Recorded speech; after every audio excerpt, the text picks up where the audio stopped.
শাশুড়ি মা অনেক দিন আগেই গত হয়েছেন। এবার তারা দুই যা ছিল, দেবী আর সুমি।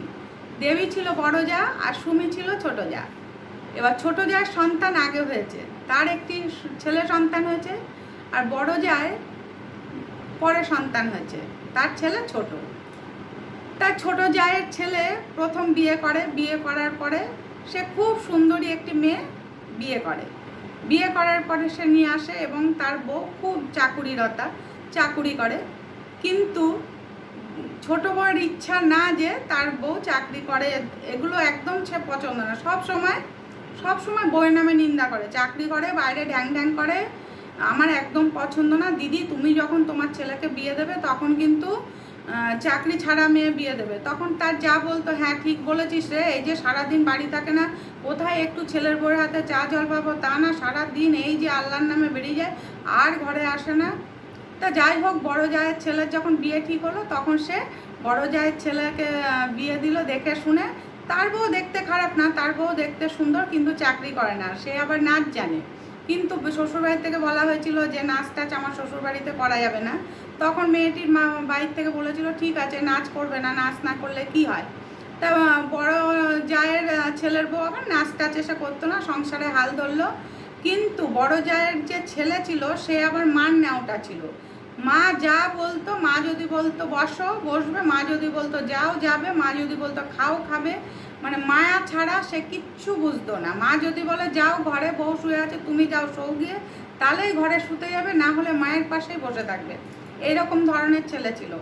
এবার বড় জায়ের যে ছেলের বউ সে আবার তার যাকে বলতো, যে ছোট জায়ের ছেলের তো আগে বিয়ে হয়েছে, তার যাকে বলতো দেখো বনু তুমি, তোমাকে কি বলবো, এই যে তাদের বাবু ম্যাঁ ম্যাঁ ম্যাঁ ম্যাঁ সবসময় করে, আমার পাশে তো একটুও থাকে না, সব সময় মায়ের পাশে থাকে, আমার তো দুটো কথা বলারও থাকে, রাতে যায় খায় দায় যায় ঘুমায়, আবার সকাল উঠে ম্যাঁ ম্যাঁ করতে করতে আসে, আর আমি এত কিছু করি তাও কখনো আমার নাম করে না, সব সময় বলে দেখো দেখো সব বাড়ির বউরা কত কাজ করে, আমার মা এত ভালো পারে, আমার বোন এত ভালো পারে, তুমি কিছু পারো না, আমার ভাই বউ দেখো কত সুন্দর কাজ করে, তুমি কিছুই পারো না করতে। তখন সে একদিন রেগে গিয়ে বললো আমি এত কিছু করি, এত খাবার দাবার করি, এত ভালো করে রান্না করার চেষ্টা করি, তাও বলে আমি নাকি মায়ের মতো পারি না। মায়ের মতো কি করে হয়, মায়ের মতো কি কারোরটা হয়। সে আবার তার বরকে বলে মায়ের মতো তো কারোরটা হয় না। তখন তার যা যে চাকরি করতে করে, যা ছোট কাকি শাশুড়ির ছেলের বউ, সে তখন মানে কাকির ছেলের বউ, তখন সে বলছে যে দেখো দিদিভাই তোমাকে একটা কথা বলি, তুমি কিন্তু এখন শক্ত হও, না হলে কিন্তু ভবিষ্যতে তোমার অনেক কষ্ট আছে। আমি দেখো চাকরি করি, এরা কি বলে আমি পাত্তাও দিই না, এরা আমার নামে নিন্দা চর্চা যা খুশি করুক আমি পাত্তাই দিই না, তুমিও পাত্তা দিও না, তুমি শক্ত হও, না হলে কিন্তু তুমিও মরবে। তখন সে বড় যা বললো যে সত্যিই তো, আমি তো এখন থেকে শক্ত না হলে হবে না। তখন সে ননদ আর ছোটো মানে জায়ের কথা শুনে সে কী করলো, বললো মা আমি আর রান্না করতে পারছি না, আপনার ছেলে তো একদম খেতে পারে না আমার রান্না, আপনি এক কাজ করুন, আপনার বাবুর রান্না আপনি করুন, আমি আর সবার রান্না আমি করব। তখন আর ছোট তো কাজে চলে যায়, ও কাজে চলে যায়, ও তো রাত্রিবেলা করে এসে দুপুরের রান্নাটা আমি করে নেবো সবার, আপনি শুধু আপনার বাবুর রান্নাটা করে দেবেন অফিস যাওয়ার আগে।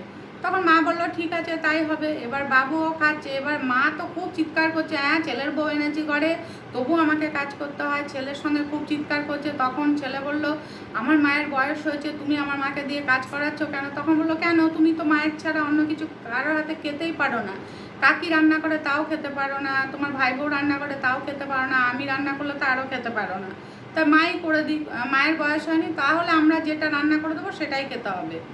তখন বউ বললো দেখো আমি নাচ জানি, আমি বাইরে নাচ করতে না গেলেও আমি কিন্তু টিউশনি করব, তোমরা বাইরে যেতে পারেন। বলছো আমি বাইরে যাব না, কিন্তু আমি টিউশনি করব।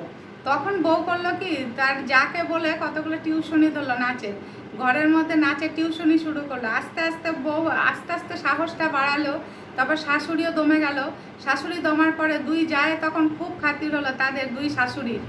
দুই শাশুড়ি বলছে যাক গে ভালোই হয়েছে, তারা তাদের মতো সংসার করুক গে, যা করুক গে, তাদের পেছনে লেগে আমাদের আর লাভ নেই, কেননা আমাদের কথা আর ওরা শুনবে না। তারপরে দুই জায়ের দুটি সন্তান হলো, একজনের ঘরে একটি মেয়ে হলো আর একজনের ঘরে একটি ছেলে হলো।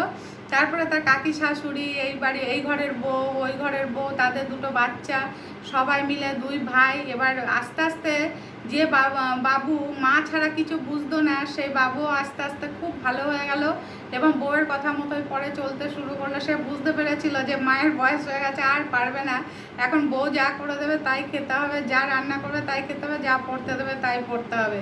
তারপর আস্তে আস্তে সংসারের সব কিছু ঠিকঠাক হয়ে গেল।